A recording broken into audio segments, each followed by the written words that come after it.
não tem dinheiro para a educação, para a saúde, para a defesa, para a ciência e tecnologia. A gente tem visto aí cortes em cima de cortes, um monte de greve rolando pelo país, universidades federais, institutos federais, mas o governo do PT vai dar 200 milhões de reais para agências, 4 agências, que vão cuidar das redes sociais do executivo, Gerson, e é o maior valor já liberado para o setor por um governo na história. Bom, esse assunto ele acaba me conectando a dois, então deixa eu ver se eu consigo elaborar aqui meu raciocínio. O primeiro é que ele me conecta à fala do Milei quando ele avança e, de certa forma, faz uma prestação de contas para a população argentina sobre o superávit primário que ele obteve no primeiro trimestre. Por que eu faço a referência a essa fala? Porque ele não somente celebra e explica para a população que eles vão enfrentar um tempo muito difícil, como ele explica que isso foi obtido com corte de gastos. E qual foi um dos cortes de gastos que ele fez mais interessante?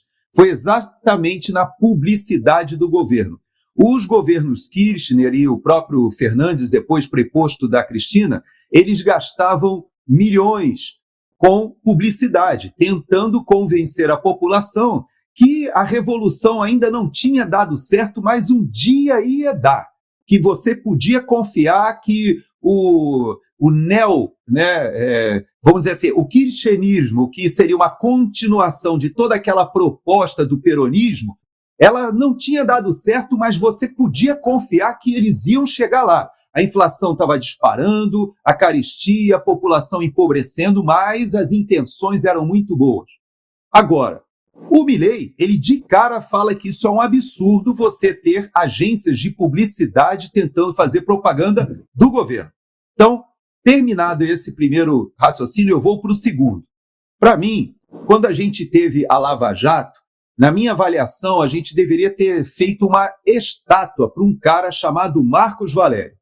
Marcos Valério, para quem não lembra, ele foi o responsável pelo mensalão ter tomado a proporção que tomou, mas ele foi o único que realmente matou no peito e sofreu as consequências. Ele era um publicitário, pegou uma verba dessas de publicidade ali do Banco do Brasil, fez uma jogada que ele já tinha feito com o PSDB, pequena ali em Minas, e ele transformou aquilo numa grande oportunidade de lavagem de dinheiro, ganhar dinheiro, de pagar apoio no Congresso, etc. Aquilo se transformou num grande caso de corrupção, mas o caso do Marcos Valério ensejou que as filhas do outro que foi utilizado na Lava Jato como a pessoa-chave que realmente entregou ali toda aquela rede de corrupção, essa pessoa foi pressionada pela família com uma frase: não seja você o novo Marcos Valério, que foi o único que recebeu condenações gigantescas. Por que eu trago essa situação agora?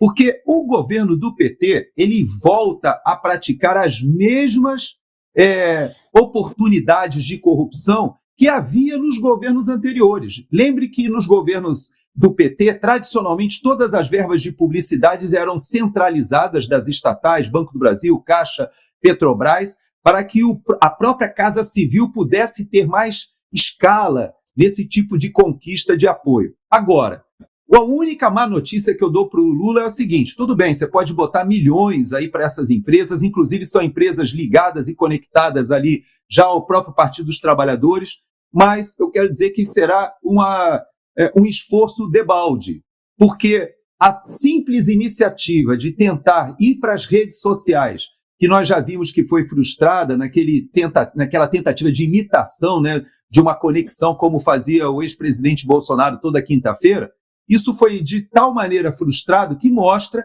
que a rejeição à figura do presidente, que já foi condenado, ele foi descondenado pelo Supremo Tribunal Federal, toda essa operação que foi feita não é suficiente para limpar, né, a imagem desse grupo que retorna ao governo. Acho muito difícil, vou ter que gastar talvez muito mais do que isso.